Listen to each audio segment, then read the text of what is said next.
Olá, meu irmão, minha irmã, a paz de Cristo, tudo bem? Estamos mais uma vez aqui com o nosso programa Teologando, um programa da Sociedade de Estudos Bíblicos Interdisciplinares, a SEBI, um programa que vai até você através da Rede TV Fé, redetvfé.com.br, essa rede que tem sido para nós uma grande parceira na divulgação do Evangelho, na divulgação da teologia, e nós somos muito gratos a Deus por participarmos, dessa rede de TV e estarmos com você todo sábado, às 20 horas. Então, estou muito feliz por estarmos novamente aqui. Nos nossos últimos encontros, nós vimos muitas questões sobre a interpretação da Bíblia. Lá no nosso primeiro encontro, você vai lembrar, eu estava mencionando que um dos grandes problemas que nos afetam na hora de lermos a Bíblia é aquilo que professores, linguistas têm chamado de analfabetismo funcional. E aí eu pontuei algumas questões com você que nós herdamos culturalmente na nossa maneira de ler a Bíblia. Coisas que a gente aprendeu lá na escola e que até hoje se reflete na nossa maneira errada de entender. Não é só a Bíblia, qualquer livro que a gente lê. Tá? Então nós pontuamos lá o problema de querermos ler palavras e frases sem entender o discurso. Nós vimos o problema de querermos dar um significado a uma palavra como se ela tivesse significado nela mesma. Nós vimos também o problema da necessidade do gênero literário para interpretar o texto que nós estamos lendo. E vimos ainda no último programa a necessidade de se conhecer o ambiente histórico de relacionamento entre quem escreveu e para quem escreveu. Pois bem, nesses sábados eu dei vários exemplos a vocês, mas hoje eu quero fazer um estudo de caso com você, mostrando um aspecto que está envolvido por trás da nossa maneira de interpretar, que é o que nós chamamos de pressuposto. Pressuposto. O que é um pressuposto? Um pressuposto é uma crença que cada um de nós carrega sobre determinadas coisas. Todos nós acreditamos de alguma forma sobre todas as coisas. Então, por exemplo, eu todo dia, quando eu levanto e vejo o mundo ao meu redor, eu creio e lembro daquele que criou o mundo, Deus. Esse é um pressuposto que para mim está claro.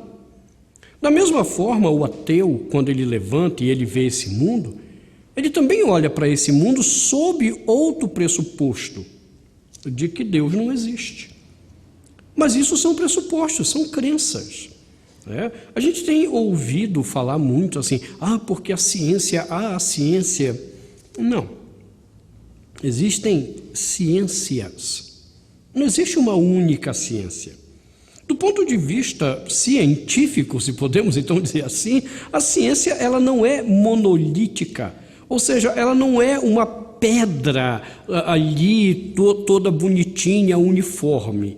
Não, a ciência, na verdade, são várias pedras, Então, essa história de que isso aqui é o científico, isso não é verdade. Alguém que acredita nessa falácia, já mostra não entender direito o que é ciência.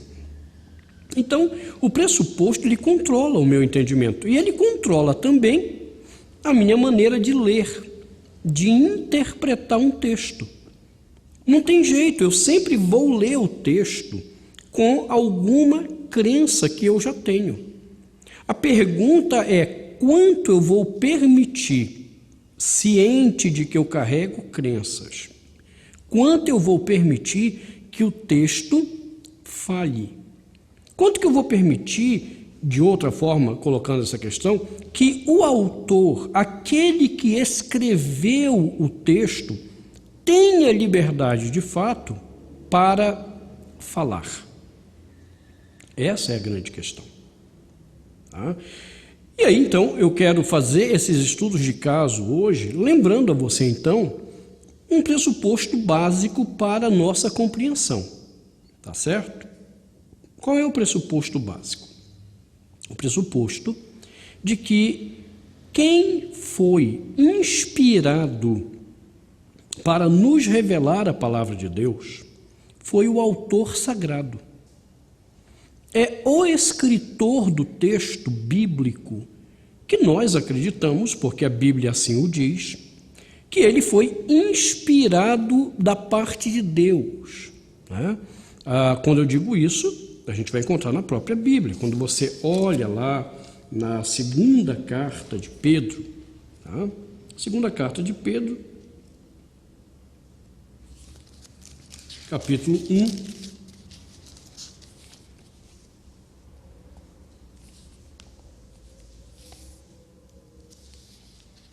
versículo 20, diz assim: antes de mais nada, sabei isto, que nenhuma profecia da Escritura resulta de interpretação particular, pois que a profecia jamais veio por vontade humana, mas os homens, impelidos pelo Espírito Santo, falaram da parte de Deus.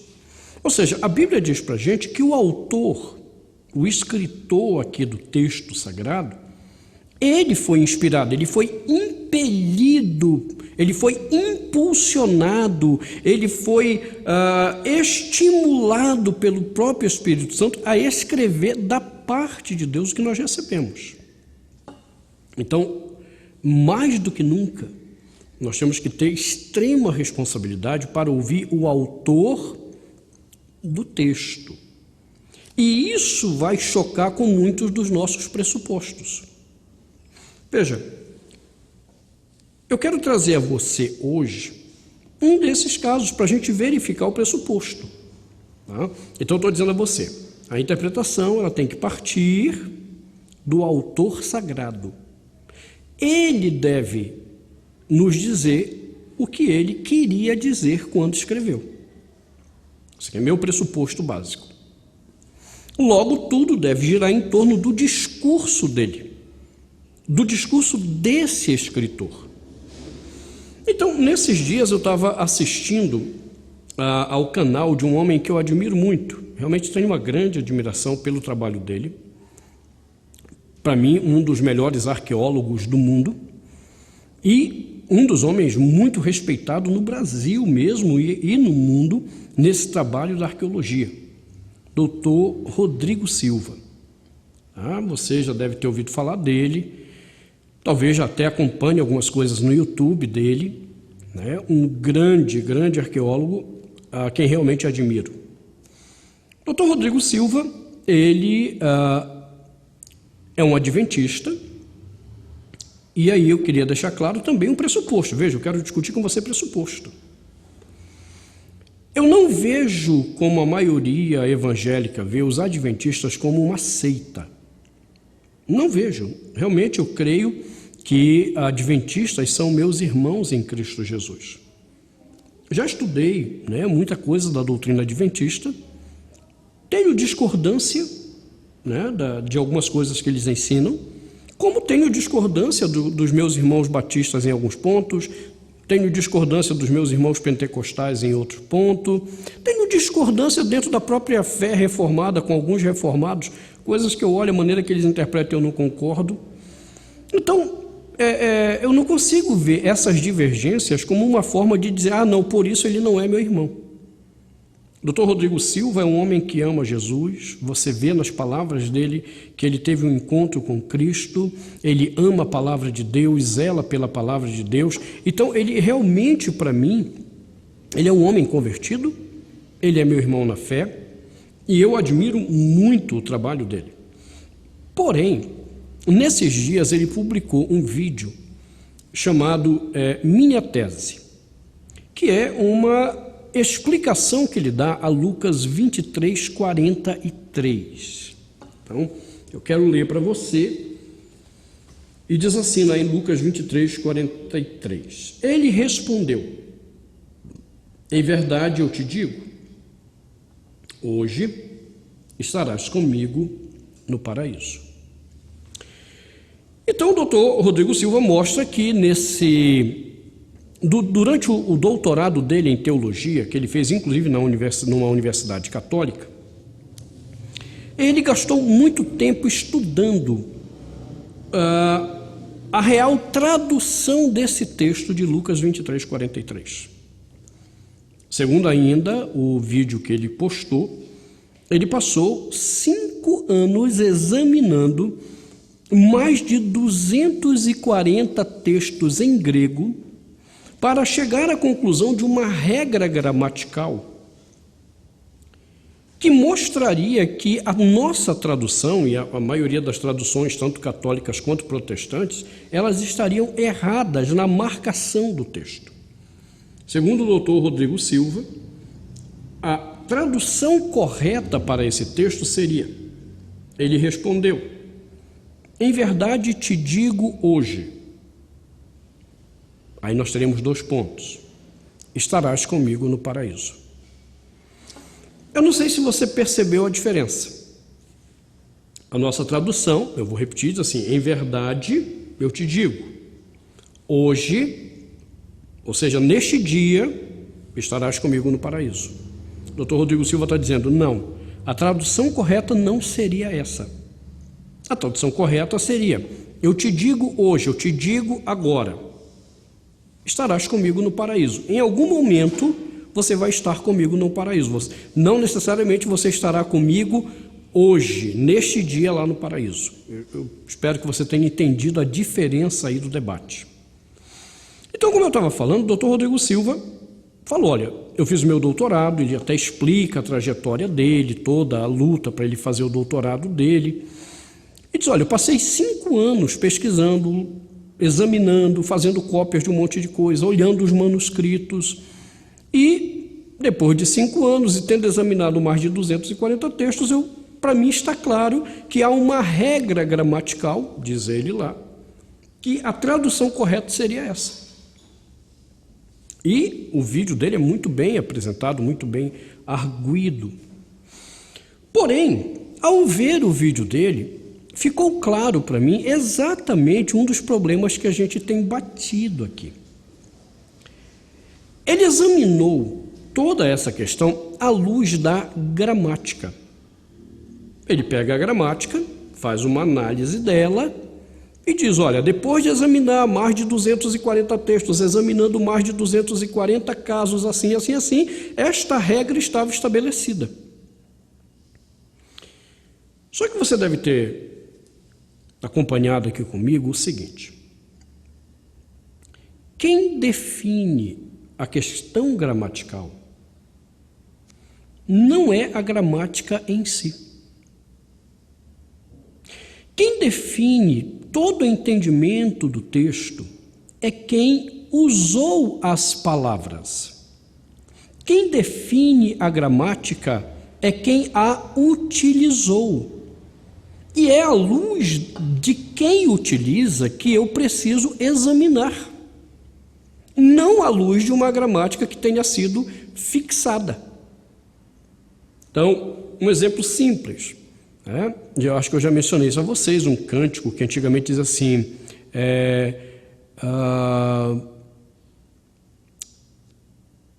vim para adorar-te, vim para dizer que te amo, ó Deus. E se eu olhar a gramática, eu teria que interpretar assim, esse ato está no passado, porque o vim é passado. E o presente não. O presente, a gramática me diria de outra forma. Ou seja, o que eu quero te mostrar é que, se eu olhar do ponto de vista de uma gramática fechada, eu não consigo compreender o que o escritor está tentando dizer. E o que esse escritor dessa música estava tentando dizer? Que naquele momento, e não no passado, ele estava ali em adoração para adorar a Deus, para cultuar a Deus. Então ele usou a questão verbal de uma forma diferente de como deveria. E a minha questão é, o que ele quis dizer e não o que a gramática está me dizendo?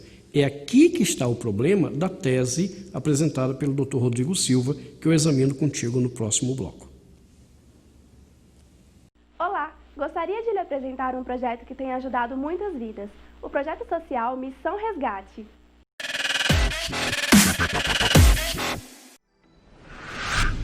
Esse projeto nasceu em 2011 com o intuito de levar o Evangelho e o social à comunidade do Jardim Paiva, no Novo Gama. Atendemos as comunidades do Jardim Paiva e Alphaville Paiva. Trabalhamos com as crianças carentes da nossa comunidade, ensinando-lhes princípios cristãos e também sobre cidadania. Temos aulas de reforço, aulas de jiu-jitsu e palestras sobre prevenção contra as drogas.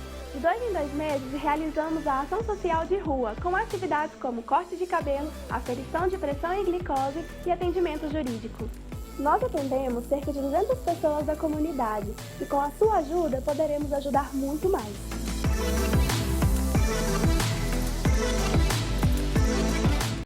Olá, você que assiste a Rede TV Fé. Eu quero que você, a partir de hoje, se torne um amigo da missão. O que é ser um amigo da missão? É você colaborar mensalmente com o teu dízimo e com a sua oferta para a obra que Deus depositou nas nossas vidas, a nossa confiança, que é pregar a palavra de Deus e também coordenar os nossos projetos sociais. E aonde eu tenho um respaldo bíblico para poder te pedir dízimo e oferta? Lá em 2 Coríntios 9, no versículo 7, que diz assim: cada um contribua segundo lhe propôs o seu coração, não com tristeza ou por necessidade, porque Deus ama quem dá com alegria. Você ama essa obra? Contribua. Você está vendo aí o número da conta e você vai entrar lá e fazer o seu depósito, a sua transferência bancária. Que Deus te abençoe.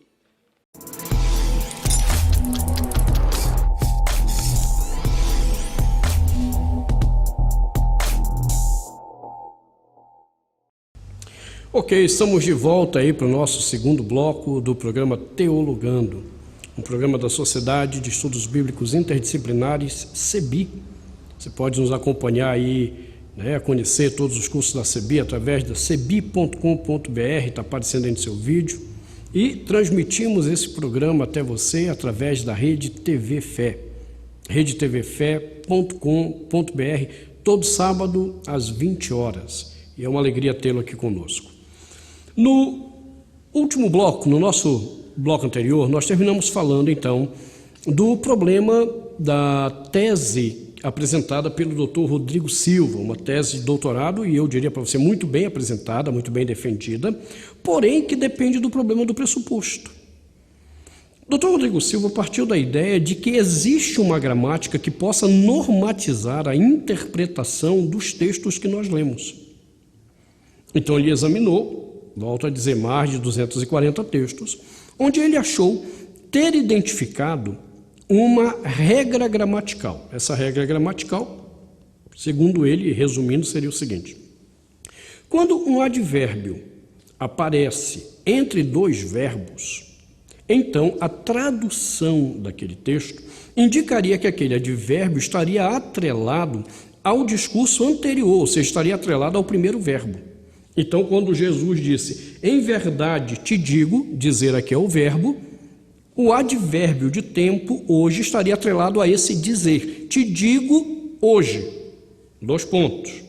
Estarás comigo no paraíso, seria o segundo verbo, na segunda parte, que completaria a frase. Bom, então, olha só o que acontece aqui.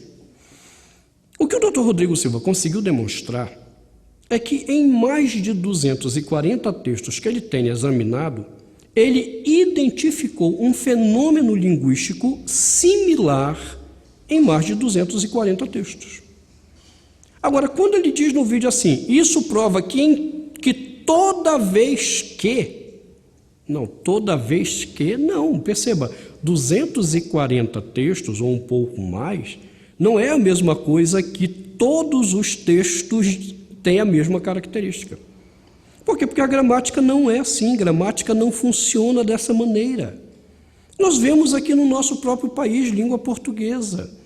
A maneira gramatical de um sulista falar é diferente da maneira que um amapaense, ou seja, lá no outro extremo, na outra ponta do país, que é o meu caso, é diferente da maneira do amapaense falar.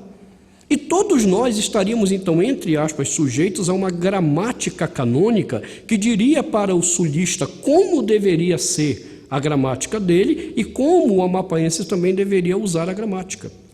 Mas pense comigo o seguinte, você sabe que há umas décadas atrás, o pessoal do Rio Grande do Sul tentou a independência do Brasil.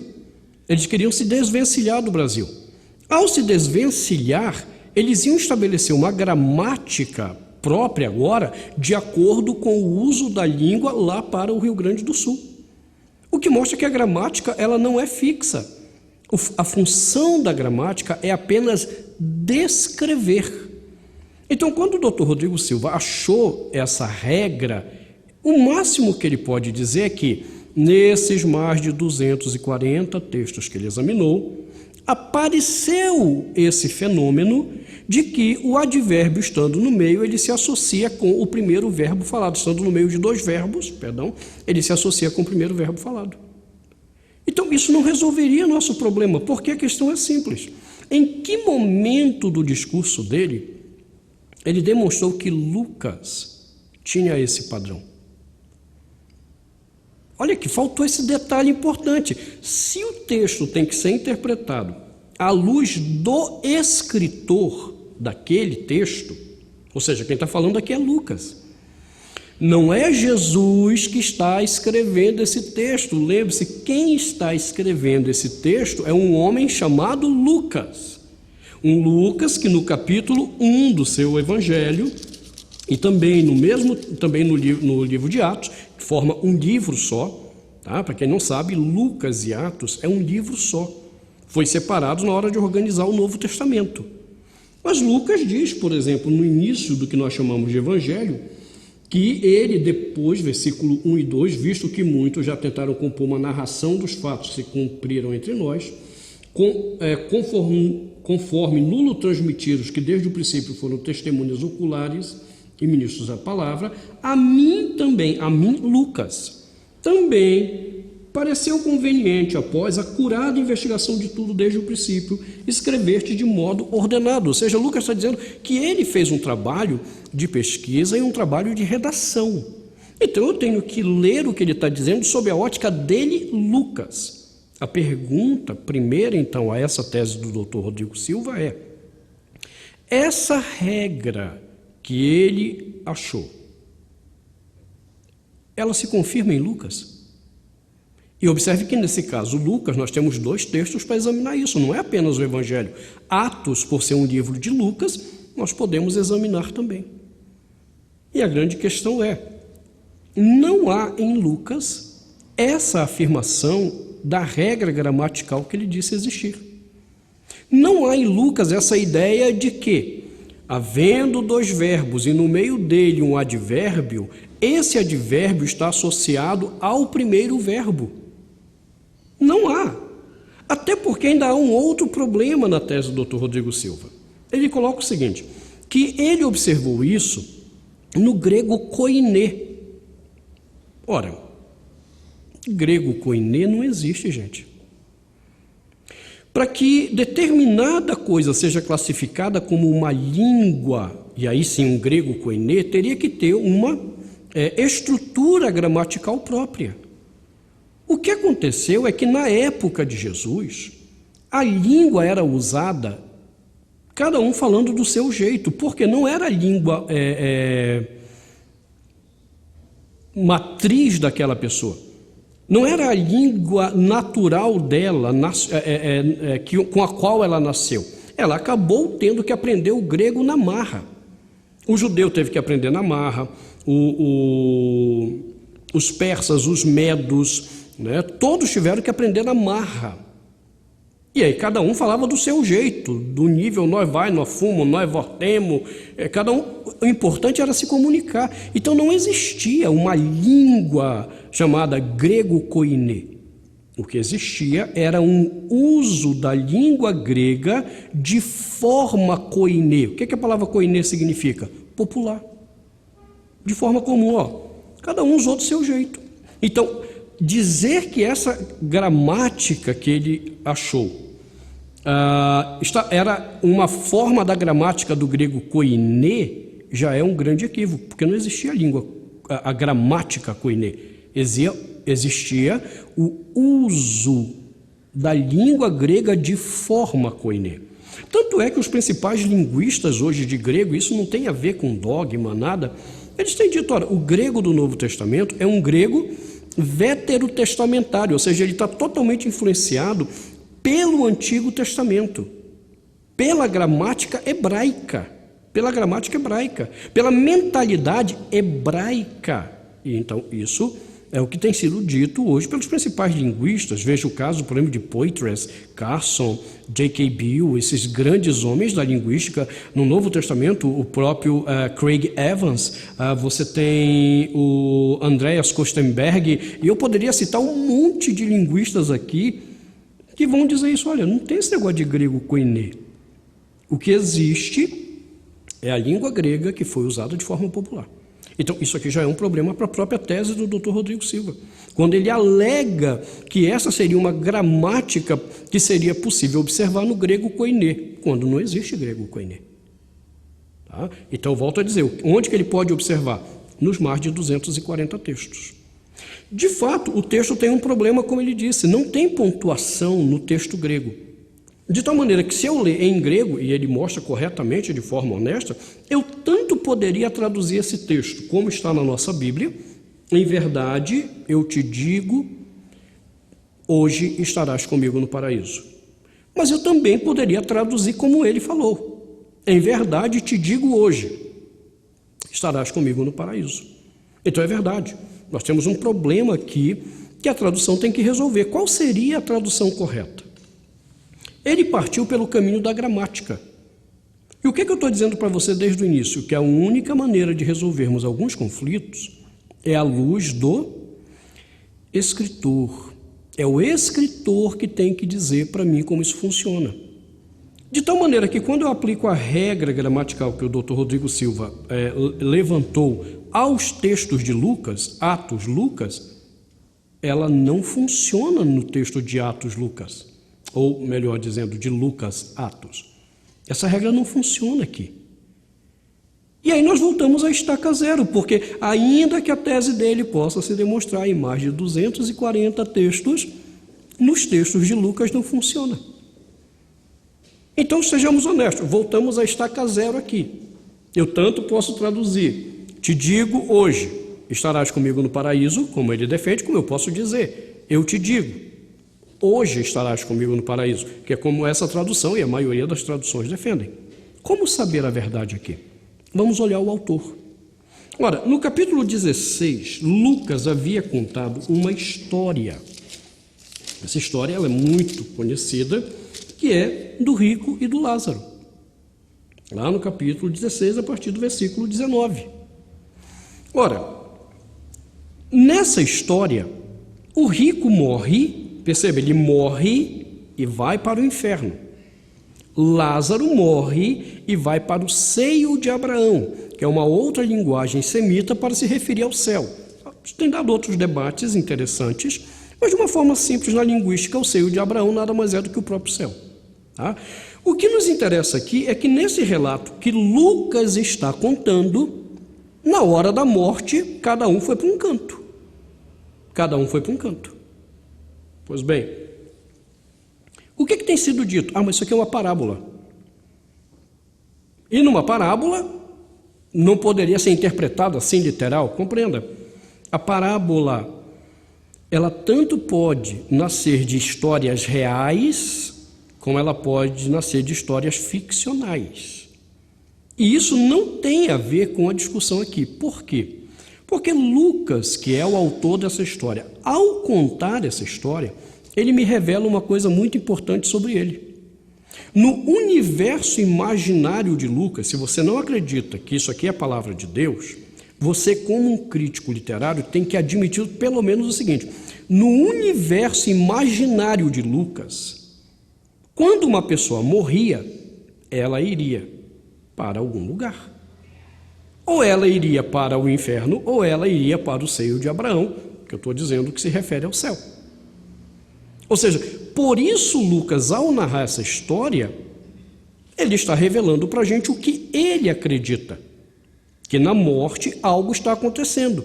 Isso ele pode contar de uma história real, que é como eu defendo e acredito que seja o caso aqui, como ele pode usar uma história ficcional para dizer, olha, eu acredito dessa maneira. Ora, se eu estou olhando para Lucas no capítulo 16, vou lá no capítulo 23 agora, e é Lucas que está narrando as palavras de Jesus, o que Lucas teria em mente naquele texto? Eu te digo hoje, estarás comigo no paraíso?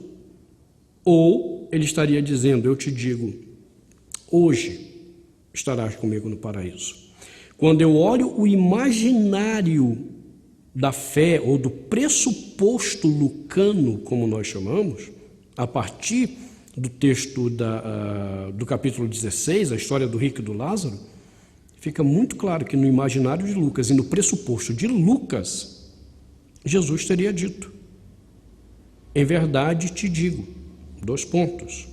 hoje estarás comigo no paraíso. Dr. Rodrigo Silva diz assim, essa tradução é por causa do dogma. O dogma foi que influenciou, mas ele é um adventista que crê na doutrina do sono da alma. Não foi o mesmo dogma adventista do sono da alma que influenciou a conclusão dele sobre a tradução desse texto? O que o Dr. Rodrigo Silva não percebeu é que ele tem pressupostos para fazer a tese dele, como eu tenho os meus pressupostos para analisar o texto.